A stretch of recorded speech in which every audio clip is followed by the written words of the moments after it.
20 ساڵ لەمەوبەر لەم کاتانەدا هێزە سەربازیەکان کۆ دەکرانەوە وەک ئامادەباشیەک بۆ هێرشکردنە سەر عێراق و ڕووخاندنی ڕژێمە دیکتاتۆریەکەی سەدام حوسەین.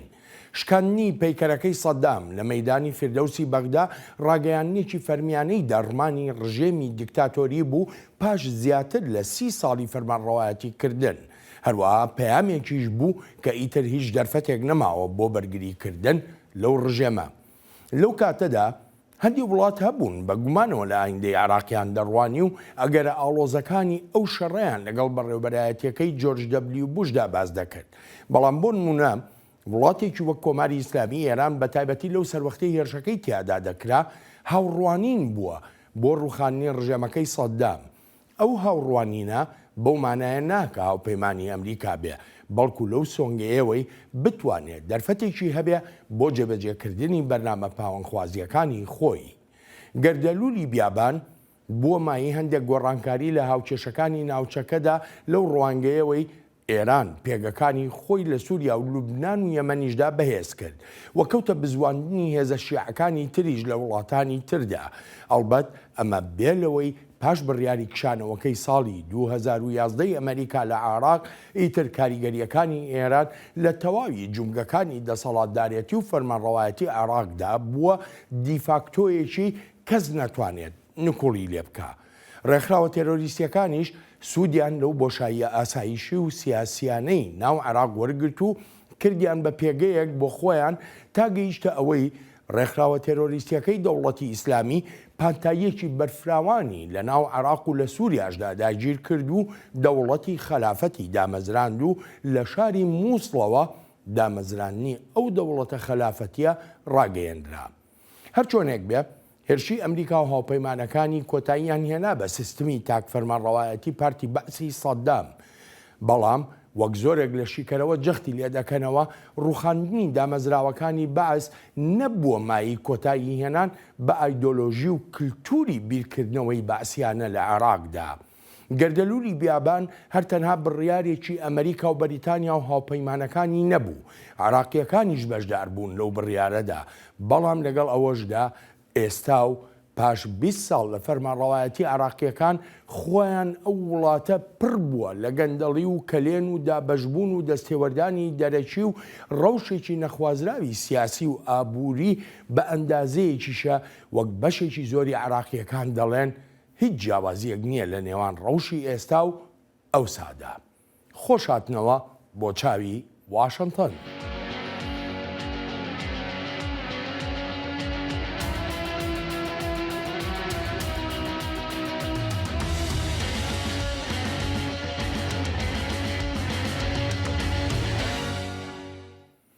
لە ساڵی 2023 تا ئێستاشی لەگەڵدا بێ ئەمریکا بەردەوام لە هەوڵدایە بۆ هێنانە ئارای ڕەوشێکی جێگیری ئاسایشی و سیاسی لە عێراقدا وەک دەگوترێ ئەم هەوڵەی واشنتۆن بەشێکە لەو استراتیژیەتەی هەیەی بۆ عێراق.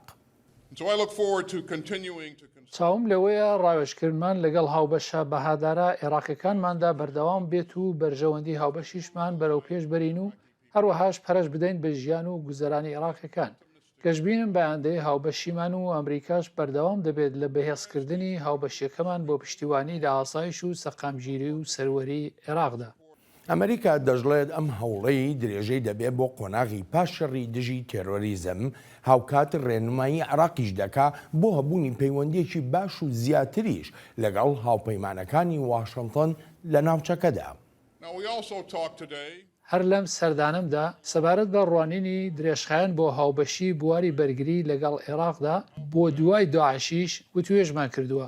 ئێمە بڕوامان بەوەیە تێکەڵبوونەوەیکی گەورەتری عێراق لەگەڵ هاوبەشە عەرەبەکانماندا لەم ناوچەیە دەبێتە مایەی سەقامگیری و ئاسایش و گەشەکردنێکی زیاتر. بەری ئەم هەوڵە هەرتەنها بۆ هاوڵاتیانی عێراق نییە، بەڵکو بۆ هەموو گەلانی ناوچەکەیە. ئەمریکا و عێراق ڕێکەوتنێکی استراتیژیان مۆر کردووە و زۆر تەوەر لە خۆ دەگرێ. واشنتن سربەخۆیی ئابووری عێراق بە هەنگاوێکی گرنگ ناودێردەکە بۆ گەشەکردن و بژاننەوە و باشترکردنی ڕەوشی ژیان لە عێراقدا. چوارچێوەی ڕێکەوتنی استراتیژیمان هەیە لەگەڵ عێراقدا، بەڵام لە ئێستادا سەنگی دەخێنە سەر ڕەهەندی ئابووری لەو ڕێکەوتنەدا و لەو کارەشدا کە دەتوانین پێکەوە بیکەین وەک ئەمریکا و عێراق بۆ بەهێزکردنی ئابووری عێراق و تێکەڵبوون و هەروەها سەر لەنوێ تێکەڵبوونەوەی لەگەڵ وڵاتانی ناوچەکەدا و بە شێوەیەکیش کە گۆڕانکاریەکی بنچینەیی لە ژیانی گەل و هاوڵاتیانی عێراقیدا دێنێتە ئاراوە. لێرەشدا سەنگینیکی تایبەت دەخێنە سەر بواری وزە و ئەلکتریک. یەکێک لەو دۆسیانەی وەک کێشە لی دەڕوانرێ بۆ گەشەکردن و هەروەهاش بۆ سربەخۆیی ئابووری عێراق دۆسەی وزەیە، لەگەڵەوەشدا کە عێراق خاوەنی سەرچاوەیەکی گەورەی سوتەمەنیە، بەڵام لەدایان ساڵی ڕابردوودا هەر پشتی بە وڵاتانی تری ناوچەکە بووە، بە تایبەتی بۆ وزەی ئەلکتریک. عێراق دەتوانێت و پێوەستیشە ببێتە سربەخۆیەکی تاوە لە بواری وزەدا. ئەمەش بابەتێکە پێم وایە ئەمریکا و وڵاتانی تریش دەتوانن درێژە بە پشتیوانیەکانیان بدەن هاوکاتی هەنگاونانی عێراق بەو ئاراستەیەدا. جا ئەمە سەنگی وتوێژەکانمان بوون لەگەڵ عێراقەکاندا. سەرۆک بایدن وتوێژێکی زۆر باشی هەبووە لەگەڵ سەرۆکوەزیری عێراق بۆ توکمەکردنی ئەم هاوبەشی استراتیژیە کە عێراق و ئەمریکا یەکگرتو دەکات. پێکدادانی بەرژەوەندیەکان لەناو وڵاتانی کەنداودا لە ڕۆژهەڵاتی ناوەڕاست بەشێکی گەورەی کێشەکانە و نەتەوە یەکگرتووەکان داوای دیالۆگێکی بابەتیانە دەکات. بڕوایەکی زۆرم هەیە بە گرنگی هێنانە ئارای دیالۆگێکی بابەتیانە لە نێوان هەر هەموو ئەو هەشت وڵاتی کەنداو کە هەندێک پێی دەڵێن کەنداوی عەرەب و هەندێکی تریش پێی دەڵێن کەنداوی فارس. جا هەموو کاتێک ئاسان نییە زەمینەی هاوبەش بدۆزیتەوە، بەڵام گرنگە میکانیزمێک بۆ دیالۆگ بدۆزیتەوە. لەو بڕوایشدام لێرەدا متمانە و گرنگیشە هەموو ئەو متمانەیە دروست بکرێتەوە. لەم 20 ساڵەی ڕابردوودا عێراق بە کۆمەڵێک گرفت و ئاڵۆزی سیاسیدا تێپەڕیوە کە دەشێت بەشی هەرە سەرێکی ئەو کێشانە لە نەبوونی متمانەوە لە نێوان لایەنەکاندا سەرچاوەیان گرت بێ. بەڵام نکۆڵیش ناکرێت لەو دەستێوەردانانەی وڵاتان لە عێراقدا دەیکەن، بە تایبەتیش وڵاتانی ناوچەکە وەک ئێران و تورکیا کە بەردەوام سەروەری عێراق پێشێل دەکەن و هەوڵی باڵادەستی هەژمونی خۆیان دەدەن بەسەر ئابووری عێراقەوە. دۆسیی عێراق پاش 20 ساڵی ڕوخاندنی ڕژێمی دیکتاتۆری تەوەری سەرەکی چاوی واشنتنی ئەم هەفتەیە و دوو میوانمان هەن. دکتۆر نزار حەیدەر سەرۆکی نێوەندی ڕاگەیاندنی عێراقی لە ئەمریکا میوانی ئەم هەفتەیەی چاوی واشنتنە. دکتۆر نزار یەکێکە لە سیاسیە دێرینەکانی عێراق و لە کۆتایی ساڵانی هەفتەکانی سەدەی ڕابردوودا یەکێک بۆ لە چالاکوانە ناودارە سیاسیەکانی دژ بە ڕژێمەکەی سەدام حوسێین کاری کردووە. لەسەر جموجۆڵە سیاسیەکانیشی بەبێ ئامادەبوونی خۆی سزای مردنی بەسەردا دەسەپێنرێت. دکتۆر عەباس کاظم سەرۆکی بەشی عێراق لە نێوەندی ئەتلانتیک. دکتۆر عەباس پسپۆڕی کاروباری سیاسی عێراق و پێشتری یەکێک بۆ لە لێکۆڵە باڵاکانی سیاسەتی دەرەوەی لە زانکۆی جان هاپکینز و لە چەند زانکۆیەکی تری ئەمریکاشدا وەک پسپۆڕی کاروباری ئاسایشی نیشتیمانی کاری کردووە. هەردوو میوان لە ڕێیسکایپەوە لەگەڵ چاوی واشنتنن. دکتۆر نزار، دکتۆر عەباس سوپاس بۆ ئامادەبوونتان و دکتۆر عەباس لای تۆوە دەست پێ دەکەم. 20 ساڵ بەسەر ڕزگاربوونی عێراقدا تێپەر دەبێ لە ڕژێمە دیکتاتۆریەکەی سەدام حوسێین. عێراقیەکان چیان دەستکەوت و چیان لەدەستدا؟ شكرا جزيلا أخي أستاذ بەڵێن على هذه زۆر سپاس بڵێن بۆ میوانداریەکەت و سڵاو بۆ دکتۆر نزار حەیدەر و بۆ بینەرانی ئەم بەرنامەیەش. عێراقیەکان دەستکەوتی زۆریان هەیە و لە دیکتاتۆریەت ڕزگاریان بووە. هیچ یەکێک لە پێکاتەکانی گەری عێراق چیدی لە ژێر مەترسی گۆڕی بە کۆمەڵ و چەکی کیمیایی و سەرکوتکردندا نەماون و چیدی لە پێداویستی هەرە سادەکانی ژیانی کۆمەڵایەتی و سیاسی بێبەش نەکراون. ئێستا هەموو عێراقیەکان بەشدارن لە پرۆسی سیاسیدا و کەس لە پراوێز نانرێت. هەڵبەت ئەوەی لەدەست درراوە تەنها دیکتاتۆریەتە. ئەوە شتێک نییە جێی مەخابن بێت، بەڵام لێردا شتێکەیە لە دەستدراوە و بریتیە لەو دەرفەتانەی کە دەتوانرا بۆ عێراقیەکان بەجێ بگەێنرێن وەک ئەوەی سیاسەتێکی ژیرانە بەکار بهێنرایە بۆ جڵەوگرتنی دەسەڵات. پێم وایە عێراق دەرفەتی باشی لەبەردەستدا بوو، توانای گەورەشی لەبەردەستدا هەبوو تا لە ڕەوشێکی زۆر باشتردا بووایە. جا نابێت لە بیرمان بچێت کە عێراق لە ئێستادا زۆر باشتر لەوەی لەژێر دەسەڵاتی دیکتاتۆردا بێت و سوکایەتی بە هەموو عێراقێک بکرایە. وەک گوتم هەرچەندە دەکرا ڕەوشەکە زۆر باشتر بکرێت لە ڕووی سیاسی و کۆمەڵایەتی و ئابووریشەوە. دکتۆر نزار، گوێمان لە وەڵامەکانی دکتۆر عەباس بوو. هەر هەمان پرسیار بۆ لای تۆ عراقیەکان چیان دەستکەوت و چیان لەدەستدا؟ نعم أولا تحية طيبة لك كبلين شكرا. سەرەتا سڵاوێکی گەرم لە تۆ بەڵێن بۆ میوانداریەکەت و سڵاوێکی تایبەتیش بۆ برای بەڕێز دکتۆر عەباس و بینەرانیشت.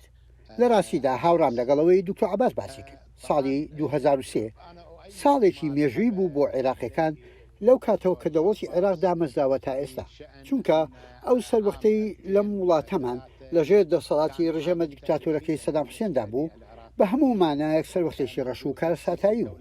لەو سەروەختەدا هەرزانترین شت خوێن و خاچی عێراقیەکان بوو. کوڕەکانی سەدام حوسێن دەچوونە گرتوخانەکانی وڵاتەکەەوە کە پڕبوون لە گەنجانی عێراقی و دەستیان دەکرد بە هەڵمەتی لە ناوبردن لە گرتوخانەکاندا و جیراوەکانیان دەکوشتن بەبێ دادگایکردن. گرنگەوە بوو بۆ خۆیانیان وت ئەو گرتوخانانە پاک بکەنەوە بەمبەستەوەی ژمارەی جیراوەکان کەم بکەنەوە و جارێکی تر زیندانەکان پڕکەنەوە. بەڵێ ئەوە ڕەوشی عێراق بوو. بەردەوام لە ترس و تۆقاندندا دەژیای. هاوڵاتیان کە دەچوونە دەرەوە بە گومان بوون لەوەی دەگەڕێنەوە ماڵەکانی یاخود نا.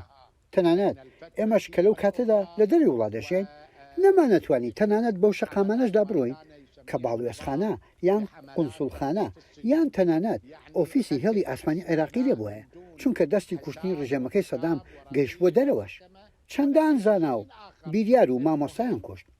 ڕەوانەش کە لەی یاخی دەبوون لە دەرەوە دەیکوشتن و وە کوشتنی ئەفسەرەکەی دەستگای هەواڵگیری لە وڵاتی سوید کە تەرمەکەی بە پارچە پارچەکراوی دۆزرایەوە لێشێ لە زبڵخانەکاندا. جا ئەمە بە کورتی سەروەختی سەدام حوسێن بوو.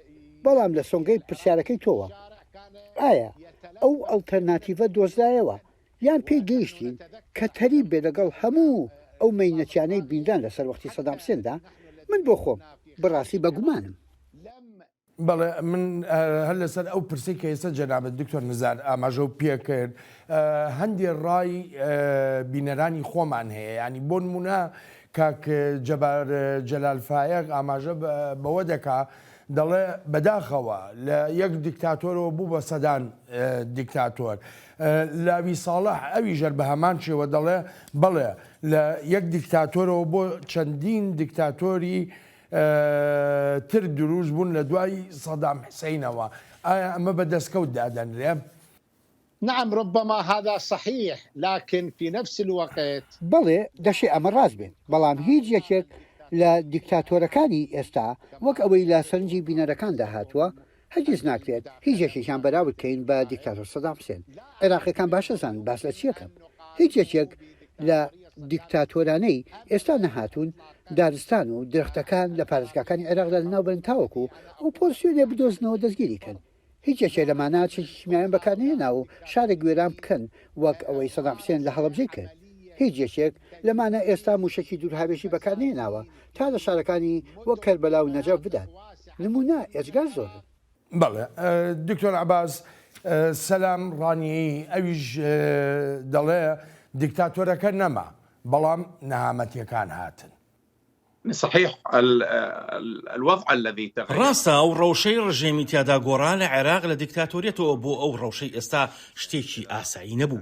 داگیرکردنی بیانی و دواتریش هێرشە تیرۆریستەکان دەستیان پێکرد کە پشتیوانی و کار ئاسانیشان بۆ دەکرا لەلایەن زۆربەی وڵاتانی دراوسەی عێراقەوە. لە ئاوەها ڕەوشێکدا قورسە بە شێوەیەکی بابەتیانە بچیتە قۆناغی گواستنەوە بەرەو دیموکراسیەت. عێراقیەکانیش کە مەتریاڵی سەرەشین لەو عێراقە نوێدا بۆ هەنگاونان بەرەو ژیانێکی باشتر ماندوو شەکەت بوون بەهۆی شەڕەکانی لە ساڵانی هەفتاکانی سەدەی ڕابردووە تیایدا دەژیان تا ساڵی 2003. ئەو گەمارویانەی لەسەر عێراق بوون زۆر قورس بوون و لەوانەیە هیچ وڵاتێک لە جیهاندا ئەو ئەزمونە قورس و تاڵیان نەبینی بێت. قۆناغەکانی گواستنەوە بەرەو دیموکراسیەت ڕێگەیەکی کورت و ئاسان نییە، هەمیشە کات و قوربانی گەورەی پێدەوێت. وڵات هەن قوربانێکی زۆریان دا و لە ڕەوشێکی خراپدا بوون، بۆیە پێویستە ڕێگر بینەوەی ئەزمموی ئەفغانستان بەسەر خۆماندا دووبارە بکەینەوە. عێراقیەکان قوربانێکی زۆریان داوە و منیش گەشت بینم، چونکە گەر بەراوردێکی ئێستا و چەند ساڵێکی پێشوو بکرێت ئەوە دەبینین عێراق لە ڕەوشێکی باشتردای و 100 جار زیاتر لە ساڵی 2003 و 2007 و 2014 و تەنانەت لە 2007 و 2018دا. باشترە ئێستامان لە ساڵی 2020 باشترە لەو بڕواایەدام پێویستی عێراقیەکانیش خۆیان ئەو بەرپرسیارەتە لە ئەستۆ بگرن چونکە هەرگیز ناگەیت بە دیموکراسی ئەگەر گەل ئامادەی نەبێت دیموکراسی بژاردەیەکی قورسە و پێویستی بە هۆشیاری هەیە و پێویستی بە قوربانێکی زۆری شێ و پێویستی بە بڕواایەکی جەماوەریش هەیە هەروەک چۆن پێویستیشی بەڕێبەرایەتی هەیە من گەشتبینم بۆی لە کۆتاییدا پێی دەگەین چونکە بەسەر وەختی زۆر قورس و سەختدا تێپەڕیوین و ئەمە شتاقیکردنەوەیەکە کە تەنانەت ئەو کۆمەڵگەیانی خاوەنی توانایەکی زۆر زیاترن بە بەراورد لەگەڵ عێراقدانیان توانیەوە سەرکەون بەڵام من گەشتبینم بۆی عێراقیەکان دەتوانن بۆ ئامانجە بگەن هەرچەندە دەڵێ مەخابن بۆ ئەو دەرفەتە گەشانی لە دەستدران و سەرکردە عێراقیەکان ئەو دەرفەتەیان بەفیڕۆداوە.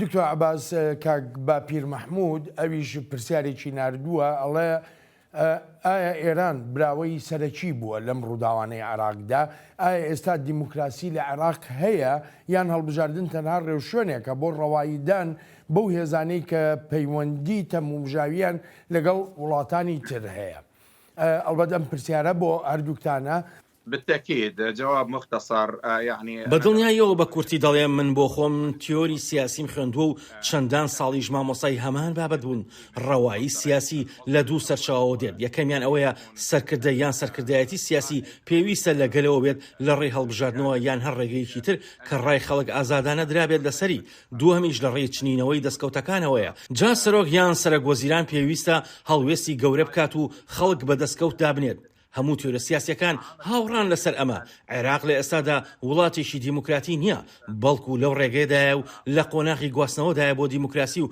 ئەو میکانیزمانەش بەکاردەهێنێت کە دیموکراتی دێڕەخسێنێت وەک هەڵبژاردن و ئاڵوگۆڕکەی ئاشتیانی دەسەڵات ئەمانە ئەمڕازەکانن بۆ جێگیرکردنی دیموکراسی بەڵام وەک گوتم عێراق هێشتا لە ڕێدایە و دەستی کردو بە هەنگاونان بەرەو دیموکراسی سەبارەت بە ئێران لە ڕاستیدا دەوڵەتی نەتەوەیە دەوڵەتێکە خواستێکی زۆری هەیە لە ناوچەکەدا و مێژوویەکی درودرێژیشی هەیە لە چاوبڕینە ناوچەکە و هەوڵی پاراستنی بەرژەوەندەکانی خۆی دەدات هەوڵی سودوەتگرتن دەدات لە ڕووداوەکان وەک کەوتنی تاڵیبانەکان و کەوتنی ڕژێمی بەحس و شتی تریش دەیەوێت هەموو ئەو بەرژەوەندی تایبەتی خۆی بەکار بهێنێت بەڵام لە کۆتاییدا دەزانێت وڵات هەیە بەڕەنگاری پاوەندخوازیەکانی ئێران دەبێتەوە ئێران هەرگیز ئەوەی لەبیر ناچێتەوە کە عێراق 8 ساڵ شەڕی ئێرانی کرد.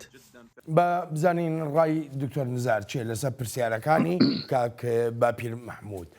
أولا العراقيون هم سەرەتا با بڵێم کە عێراقیەکان سودمەندی یەکەمن لەو پرۆسەی گۆڕانکاریی ساڵی 2023 ڕوویدا ئەگەریش بمانێت باز لە سودبەرگرتنی وڵاتانی دراوسێ بکەین ئەوە بەڵێ کۆماری ئیسلامی گەورەترین سودمەند بووە لە نێو وڵاتانی دراوسێدا بۆچی یەکەم بەهۆی ئەوەی ئێران قوربانیەکی دەستی سیاسەتەکانی سەدام حوسێن بوو تووشی شەڕێکی 8 ساڵە بووە ئەو شەڕەش بە پشتیوانی دارایی و هەواڵگیری میدیای ئەمریکا و وڵاتانی دراوسێ عێراق بوو وەک وڵاتانی کەندا و شانشین و ئوردون و هەروها وڵاتی میسریش خاڵی دووهەمیش کە بۆچی ئێران سودمەندە گەورەکەیە لەو گۆڕانکاریە چۆنەتی سەر و سەوداکردنی ئێرانە لەگەڵ ئەم گۆڕانکاریە نوێدا و سەر و سەوداکردی وڵاتانی تری ناوچەکەشە لەگەڵ گۆڕانکاریەکەدا ئێران یەکەم وڵات بوو لە ناوچەکەدا پشتیوانی لە ئەنجومەنی فەرمانڕەوایان کرد یەکەم وڵات بوو دانینا بە عێراقی نوێدا پشتیوانی لە دەستوری عێراقیش کرد و چەندان شتی تریش لە کاتێکدا وڵاتانی کەندا و ئوردنیش ئۆتۆمبیلی بۆم ڕێشکرامان بۆ دەناردین و فتوای خوێن ڕشتنی تایفیان بەسەردا دەسەپاندین لە پەیوەندی بە بابەتی دیموکراسیشەوە هاوڕام لەگەڵ ئەوەی دکتۆر عەباس باسی کرد و ئێمە ئێستا لە ژێر سایەی سیستەمێکی دیموکراتی داین بەڵام ناڵێم سیستەمێکی دیموکراتیانەین وەک بەریتانیا و فەرەنسا و ئەو جۆرە وڵاتانە کێشەکە لەوەدایە کە عێراقیەکان خۆیان دەنجیان داوە بەم سەرکردایەتیە سیاسیە و ئەرکی دیموکراتیانەی خۆیان بەجێگەیاندووە بەڵام بەهۆی شکستی ڕێبەرە سیاسیەکانەوە بێهیوایی دروست بوو بە بەڵگەی کەمبوونەوەی ڕێژەی بەشداریکردن هەڵبژاردنەکانیشدا یەکەم هەڵبژاردن لە سەدا 73 دەنگدەران بەشدار بوون و لە دواهەمین هەڵبژاردندا کەمتر لە سەدا 20 دەنگدەران بەشداریان کرد جا ئەمە مەترسیەکەیە بەڵێ ئەمە مەترسیەکەیە دکتۆر نزار دکتۆر عەباس من دەگەڕێمەوە بۆ لاتان دەچینە بەشی دووەمی بەرنامەکە دەنگی ئەمریکا سەرچاوەی متمانە پێکراوی هەواڵ و زانیاری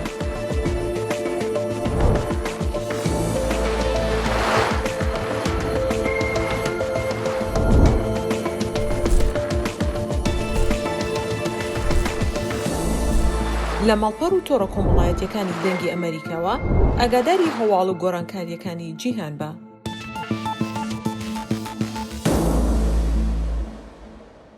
هاوکاتی قەیران و ناکۆچی هەر قوڵەکانی عێراق دروست بوون و هێرشەکانی ڕێکخراوە تێرۆریستیەکانی وەک دەوڵەتی ئیسلامی دەبنە هەڕەشە و مەترسیەکی ڕژد لەسەر تەواوی ئایندەی عێراق.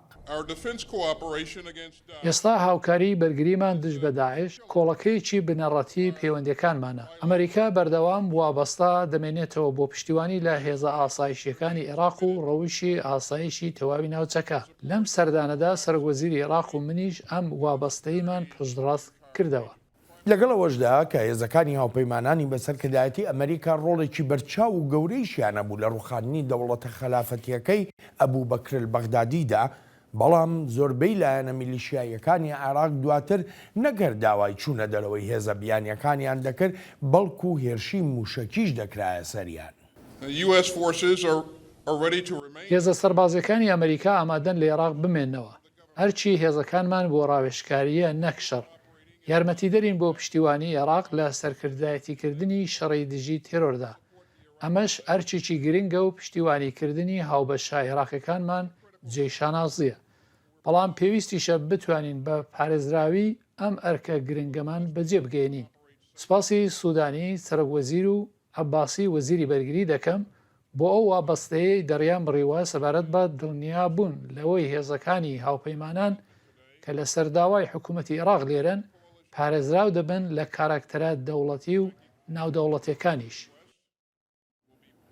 کۆمەلگەی نێونەتەوەیی لەگەڵ جەختکردنەوە لە هەوڵ و پشتیوانیەکانیان بۆ ئەم شەڕەی دژی تێرۆریزم داواش دەکات دەبێ ئەو زەمینەیەش نەیەڵڕێ کە تێرۆریزم لەسەری دروست دەبێت و گەشەش دەکات. زیاتر لە 5 ساڵە عێراق سەرکەوتنی بەسەر داعشدا ڕاگەیاندووە، بەڵام شەڕی دژی تێرۆریزم لە عێراق و لە جیهانیشدا هێشتاش ئەرکە سەرێکیەکەیە. دەبێت سەنگی بخینە سەر پرۆسەی ڕێگەگرتن لە تیرۆریزم و بکەوینە چارەسەرکردنی باری ئابووری و ڕەوشی کۆمەڵایەتی کە بە هۆکاری سەرەکی سەرهەڵدانی تیرۆریزم دادەنرێن. دەبێت ڕەوشێکی پڕ لە متمانە بهێنرێتە ئارەوە و ڕنگدانەوەی ئەو استراتیژیەتە بێت بۆ لە ناوبردنی تیرۆریزم تا پشتیوانیەکی زیاتر بەدەست بهێنیت. دکتۆر نزار، لەسەر دۆسەی تێرۆریزم لە دوای کەوتنی ڕژەمەکەی سەدام حوسێنەوە دیاردەی تێرۆریزم لە عێراقدا سەری هەڵدا. کێشە و گرفت زۆر بوون لەسەر ئەمە، بەڵام پرسیارە سەرەکیەکە لەوەدا ڕێبەرانی عێراق حکوومەتە یەک بە دوایەکانی عێراقا توانیان ئەو زەمینەیە بنەبڕ بکەن کە تێرۆریزمی لەسەر دروست دەبێ یا گەشە دەکا؟ لا بالتأكيد ليس بإمكان. نەخێر بە دڵنیایی و حکوومەتەکانی عێراق ناتوانن کۆتایی بە دیاردەی تیرۆر بهێنن لەبەر سێ هۆکاریەکەمیان، چونکە تیرۆر پشتی بە بڕوایەکی چاواشەکاری خراپ بەستووە لە کەوانەیەکدا بڕوایەکی ئاینی گەندەڵ و خراپ.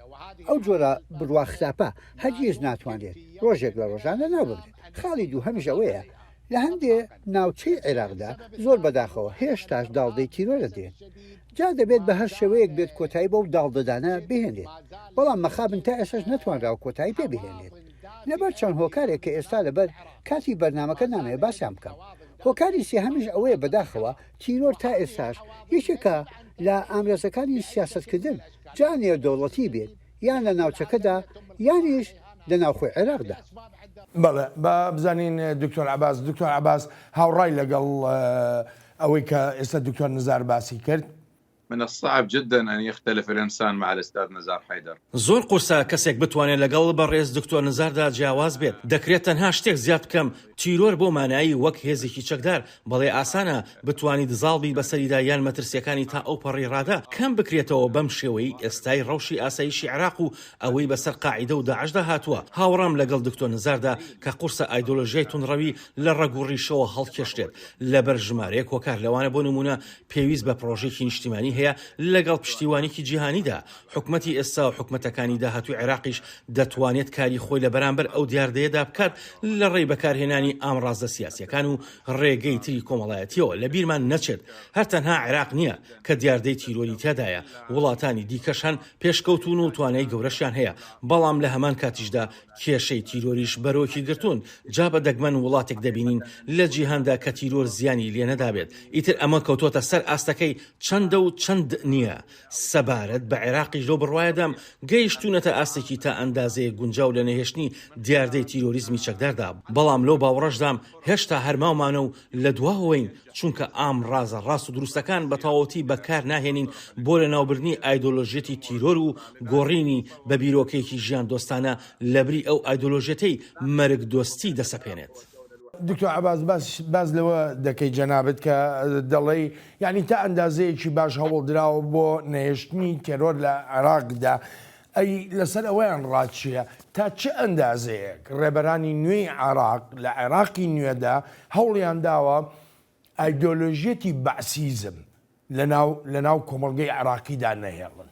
القادة العراقيون مع الأسف تعاملوا وحتى قبل يعني سەرکردە عێراقیەکان بەداخەوە لە ساڵی 2003 و لەو کاتانەشدا کە لەشکری ئەمریکاش لەبێ بوو بە شێوەیەکی ماکیاڤیلیانە سەر و سەودایان لەگەڵ ئەم پرسەدا دەکرد گەیشتە ئەوەی بەعسیەکانیان دابەش دەکرد ئەوەی لەگەڵ یەکێک لەو ڕێبەرانی عێراقدا بووایە ئەوە ئاسایی بوو ئەو بەعسیانە لە ژێر باڵی ئەو ڕێبەرەدا بمێنێتەوە و پارێزراویش بن و توانیشیان ڕۆبشە ناو هەندێک لایەنەوە و لەوێشەوە بانگەشە بۆ بیرکردنەوە بەعسیەکانیان بکەن هەڵبەتە لە کاتێکیشدا باز لە پێکەوە ژیان و بەشداری هەمووان دەکرا ئیتر دەرگا بۆ بەعسیەکان کرایەوە بەداخەوە عێراقیەکان هیچ سوودێکیان لە ئەزمونە سەرکەوتوەکانی وڵاتان نەبینی بۆ لە ناوبردنی ئەو جۆرە بیرکردنەوەانە بەڵکو هاتن و بە شێوەیەکی ماکیاڤیلانە سەر و سەودایان لەگەڵ ئەو دیاردەیەدا کرد پێم وایە تا ئێستاش لە عێراقدا کار بەوە ناکرێت کێ شایستەی دوورخستنەوەیە و کێ شایستە نییە بەپێی ئەو ڕەشەنانەی ئەمریکایەکاندایان نابوو چونکە ناکرێت مرۆڤێک لەسەر ئەو پلێ سزا بدرێت یان دوور بخرێتەوە کە لە حیزبەکەیدا هەیبووە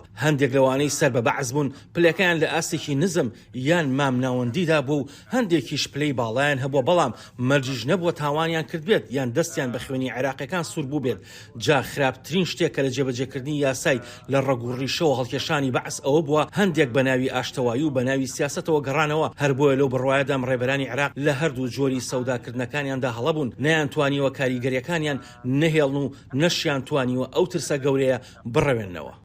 دکتۆر نزار بە پرسیارەکە بە شێوەیەکی تر لە جەنابەتی بکەم کامیان مایی مەترسی زیاترە بۆ ئایندەی عێراق ئەو ئایدۆلۆژیەتی ڕقوچینەیی کە تێرۆریزم هێناوێتی یا ئایدۆلۆژیەتی بەعسیزم. طبعا هم يعني الايديولوجيتين هي خطرة على البشرية وليس فقط على العراقيين. لراسي ده هدو ايديولوجيا كما ترسي لسر مروفاتي نكهل لسر عراقي كان طبعا بالدنيا وديادي رقو كينو اقليته سياسته سرينوي برامبر ما ترسي دارتنو ايديولوجيتي دينة اراوة وك ايديولوجيتي حزبي بعث رقو كينو سرينوي يكتر اقليته بالكدنويكا تیرۆر و داعش و نووسڕە و بەعس و ڕێکخراوە میلیشیاکان و ناونیشانی لەو شێوانە دێنێتە ئاراوە و دروستیان دەکات و پاشخانەکانیشان دەکات یەک پاشخان لەم سە ساڵەی ڕابردوودا ئەزمونەکان لە عێراق سەلمان دیانە ئەو جۆرە حیزب و ڕێکخراوانەی پێویست نییە چونکە عێراق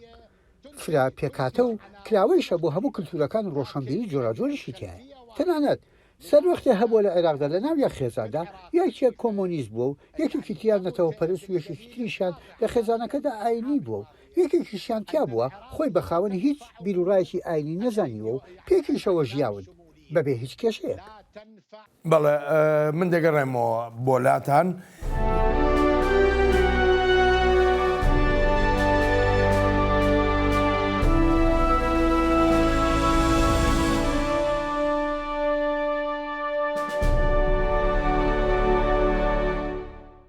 لە عێراق قسەیەکی باو هەیە دەڵێت لە وڵاتەدا قەیران بە قەیران چارەسەر دەکرێت کۆمەڵگەی نێونەتەوەیش جەخت دەکاتەوە لەوەی بێجگە لە دیالۆگێکی ڕاستەقینە هیچ شتێک نابێتە چارەسەر بۆ کێشەکانی عێراق. گواستنەوە لە بەڕێوەبردننی قەیرانە بەردەوامەکان بۆ دیالۆگێکی بە بەرنامە و بابەتیانە لە بەرژەوەندی و سوودی هەموو لایەکە هەندێک دۆسێ هەن پێویستیان بە ڕێکەوتنە لەوانە بوجەی 2023 یاسای نەوت و گاز هاوکاریەکی تۆکمەی ئاسایشی جێبەجێکردنی ڕێکەوتنی شنگال هەروەهاش تەواوکردنی دیالۆگی کەرکووک لە وتوێژەکانماندا لە هەولێر و لە بەغداش وابەستەیەکی زۆرم بینی بەوەی هەنگاوی بەرەو پێش بنرێن و داواش دەکەم هەموو لایەنەکان وابەستە بن و ئەو قسانیان بکەنە کردار. بۆ سەقامگیریش لە ناوچەکەدا سکرتێری گشتی نەتەوە یەکگرتوەکان داوای پاراستنی سەروەری عێراق دەکات و ئاگاهیش دەدا تا ڕەوشی ئەو ناوچەیی جیهان بەرزبوونەوەی زیاتری ئاڵۆزیەکان بەخۆوە نەبینێت. ڕێزگرتنێکی تەواوەتی لە پرینسیپی سەروەری و یەکپارچەیی خاک و دراوسەیەتی باش لە هەموو کاتێکدا کارێکی سەرەکین. داواکارم هەموو لایەک دیالۆگ و بواری دیپلۆماتی و پشودرێژیەکی لە ڕادەبەدەر بەکاربهێنن تا ڕێگە لە ناسەقامگیری زیاتر بگیرێت و بتوانرێت ڕێگەش بگیرێت لە مەترسیەکانی ئاڵۆزی زیاتر لە ناوچەکەدا. پەیامەکانی سکرتێری گشتی UN هەر بۆ حکوومەتی نێوەندی نییە لە بەغدا، بەڵکو پەیامیشی هەیە بۆ هەرێمی کوردستانی عێراق و جەختیش لە دۆسەی دیموکراتی دەکاتەوە لە هەرێمدا. داوا لە هەموو لایەنەکانی هەرێمی کوردستانی عێراق دەکەم پێکەوە کار بکەن بۆ دڵنیابوون لەوەی هەڵبژاردنە دواکەوتوەکە لەم ساڵدا بکرێت، ڕاو بۆ چوونە جۆرە و جۆرەکان و ڕوانینی ئۆپۆزیسیۆنانە و ڕاخنەی بابەتیانە وەک خوێنن بۆ دیموکراتی. نەتەوە یەکگرتوەکان ئامادەیی خۆشی ڕادەگەیەنێ بۆ هەر پشتیوانیەکی لە توانایدا بێ بیکات تا هەڵبژاردنەکان لە سەرانسەری عێراقدا بە شێوەیەکی گونجاو بەڕێوە بچن. پرۆسە سیاسیەکان و هەڵبژاردنە هەمەلایەنەکانیش متمانەن بۆ سەقامگیری و پێشکەوتن. چاومان لەسەر ئەوەیە هەڵبژاردنە دواخراوەکەی پەرلەمانی هەرێمی کوردستان و هەروەها هەڵبژاردننی ئەنجومەنی پارێزگاکانیش لە عێراق بکرێن. نەتەوە یەکگرتوەکان ئامادەیە بۆ پشتیوانیکردن لە دامەزراوەکانی تایبەت بە هەڵبژاردن لە عێراق شانبەشانی هاوکاریە تەکنیکیەکانی یۆنامی. دکتۆر عەباس ئەم بەشیانە لای تۆ دەست پێ دەکەم، ئاستی متمانە چەنە لە نێوان پێکاتەکانی عێراقدا؟ بۆ نمونە کوردەکان لە ساڵی 2005ەوە هەتا ئێستا کۆمەڵی کێشەی گەورە هەیە لە نێوان بەغدا و هەولێردا. ئەم متمانەیە چی لێ هات؟ هنالك مشكلة كبيرة إذا فقدت الثقة فقد کێشەیەکی گەورە هەیە ئەگەر متمانە نەمێنێت ئەوە کاری هاوبەش و پێکەوەیی نامێنێت و کاری هاوبەش لە نێوان سەرکردەکانیشدا نامێنێت. لە عێراقدا کێشە لە نێوان پێکاتەکاندا نییە، بەڵکو لە نێوان لایەنە سیاسیەکاندایە. ئەمەش جیاوازێکی گەورەیە. لەو بڕوایەدان پێویستمان بە کاراکردنەوەی دەستورە، نابێت بە دیاریکراوی هەندێک بەندی دەستور بەکاربهێنرێت بۆ هاندانی ئەم یان ئەو لایەن، بەڵکو دەبێت هەر هەمووی وەک یەکە بەکاربهێنرێت، چونکە دەستور وەک پەیماننامەیەکی کۆمەڵایەتی ئەم دەستورەی ئێستای عێراق پێویستی بە چاکسازیە و ئەزمموی 20 ساڵی ڕابردوو پێمان دەڵێت کە کەلێنی تیادایە و ئەمەش بابەتێکی چاوەڕوان کراو بوو. لێرەدا ڕۆڵی سەروەری یاسا گرنگە تا یاسا لە سەر و هەموو کەسێکەوە بێت. کێشەکە لەوە دروست دەبێت کە لایەنێک یان حکومەتێکی خۆجەیی یان حکومەتی نێوەندی یان کەسێکی سیاسی جا لە هەر پۆستێکی سیاسیدا بێت خۆی لە یاسا و دەستوریش بە گەورەتر بزانێت و ناژوێت ڕێکەوتنە لابەلاکان بخرێتە پێش دەستورەوە، جا لەبەر هەر هۆکارێک بێت. هەر کاتێک هەمومان وەک یەک ڕێزمان لە یاسا و دەستور گرت و وەک یەک بەسەر هەموواندا جێبەجێکران و ئەوە متمانە دەگەڕێتەوە. کێشەیەکی گەورە هەیە و بریتیە لەوەی بەپێی دەستور و یاسا ناڕۆین بەڕێوە، بەڵکو کار بە ڕێکەوتنە لابەلاکان دەکەین کە دەشێت تەنها بۆ بەرژەوەندی لایەنەکان بێت. لە کاتێکدا نابێت زۆربەی ئەو ڕێکەوتنانە بخرێنە بواری جێبەجێکردنەوە، چونکە هەر لە بنەڕەتەوە پێچەوانەی دەستور و یاساکانیشن.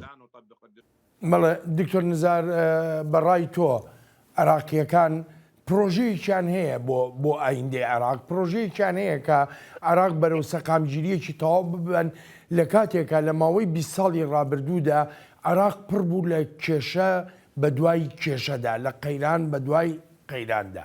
يعني أنا أعتقد أن مشكلة الزعامات کێشەیەکی سەرکردە سیاسەکان لە عێراق ئەوەیە کە بەڕوانینێکی نیشتیمانیانە بیر ناکەنەوە. کاتێکی دێتە سەر پەسەندکردنی بەنووسێکی یاسایی ڕوانینیان نیشتیمانیەکان ئامادەیان نییە. زۆربەی جار ڕای پێکاتەیەک یان لایەنێک یان چەند کەسێک زاڵە بێت کە دوورە لە هەموو ڕەهەندێکی نیشتیمانیانەوە. باشترین بەڵگەشت لەسەر ئەوەی باسی دەکەم ئەوەیە یاسا استراتیژیەکان و بەتایبەتیش ئەوانەی پەیوەندیان هەیە بە پرۆسی دیموکراتی و بە پرۆسی هەڵبژاردنەوە. دەبینین هەندێک لە هێزە سیاسیەکان هەردوو یان 3 ساڵ جارێک هەوڵی گۆڕینەدەن. ئەمە لە جیهانیشدا ڕووینەدا، چونکە وەک بارێکی باو لە جیهاندا ئەم جۆرە یاسایانە پاش پەسەندکردنیە. پەرلەمان لە پاش ساڵێک و دوانوسیان گۆڕانکاریتیان ناکات تا لەوانەیە دەیان ساڵیش. لە عێراق چونکە سەرکردە سیاسیەکان ڕوانینێکی نیشتیمانیانیان نییە بۆ مەودای دوور تا ئەم جۆرە یاسایانە پەسەند. خاڵێکی تریش ئەوەیە ئێمە لە عێراق ئەو هێزە سیاسانی هەمانە دەستبەرداری پشکنەی سیاسی خۆیان نابن. هەر بۆیەشە لەو بڕوایەدا لە ئایندەیەکی نزیکدا ڕوبەڕووی بابەتگەرێکی زۆر ئاڵۆستر و قورستریشە بینەوە.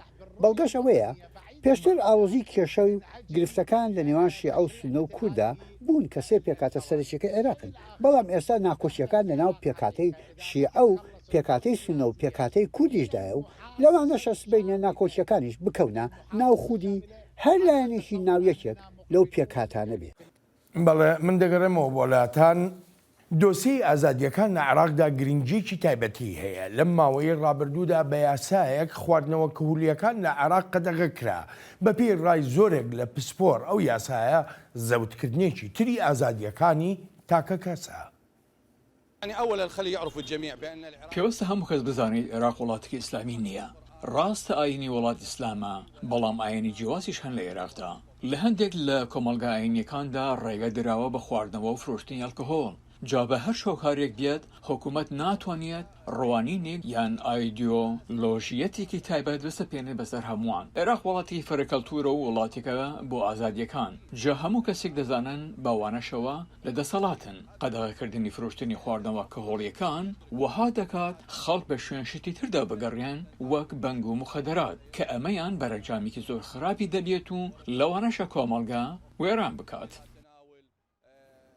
بە پێی ڕای هاوڵاتیانی عێراقی ئەوەها بڕیارێک لە زۆر لایەنی ترەوە زیان لە وڵاتەکەیان دەدات و دەشخوازن ئازادیەکان لە عێراق پارێزراو بێ تا ئەو شوێنەی نەبێتە مای پێشێلکردنی ئازادیەکانی کەسانی تر. ڕاستگۆ بم من دژی ئەم بڕیارم چونکە ئێمە وڵاتێکی فرەکلتورین و پاشخانێکی 7,000 سالیمان هەیە. جا پێویستە بیر لە گەشتیاری بکەینەوە. ئێستا لە تۆڕە کۆمەڵاتیەکان دەبینین چەند گەشتیار سەردانی عێراق دەکەن. ئەم بابەتە بە بڕیار قەدەغە ناکرێت. پێویستە خەڵک بڕیار بدات. ئەمە ئازادیەکانی تاکە کەسە. ناتوانین ڕێگا لە ئازادیەکانی خەڵک بگرین.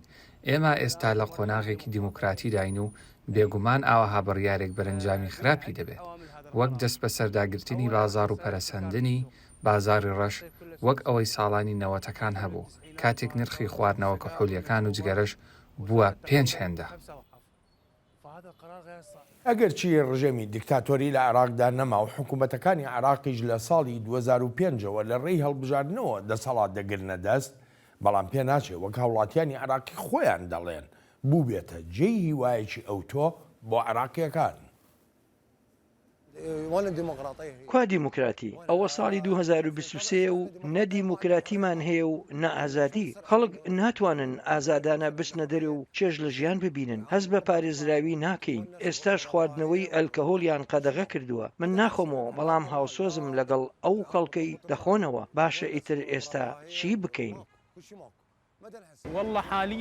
ڕەوشەکەی ئێستا هەر بە هەمان شێوەیە. جیاوازی لە نێوان ڕژیمی ئێستا و ئەو سادا نییە.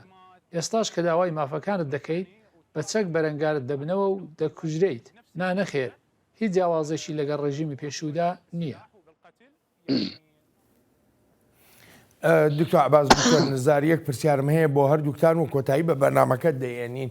دۆسی ئازادیەکانی تاکە کەس لە عێراقدا بەرەو کوێ دەڕوات؟ گوێمان لێبوو ئێستا عێراقیەکان خۆیان گلەیەکی ئەجگار زۆرەکەن لە شقامەکانی عێراقەوە بەکوێ دەگا؟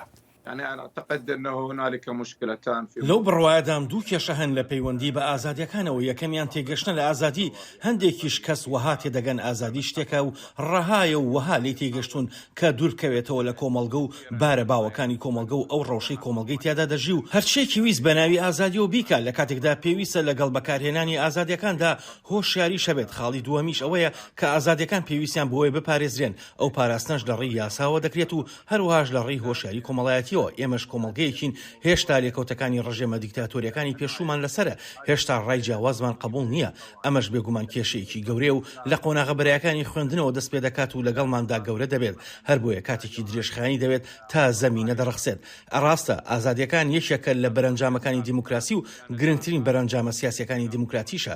چا گرنگترین خاڵ بۆ هەبوونی ئازادیەکان ئەوەیە کە کۆمەڵگە تێگەشتنی هەبێت بۆ پرینسیپە دیموکراتیەکان و ڕای جیاواز ئاسایی بێت و خۆمان لەسەر ئەو کلتورە پەروەردە بکەین و خۆمان ڕۆشن بیر بکەین لەو بارەیەوە.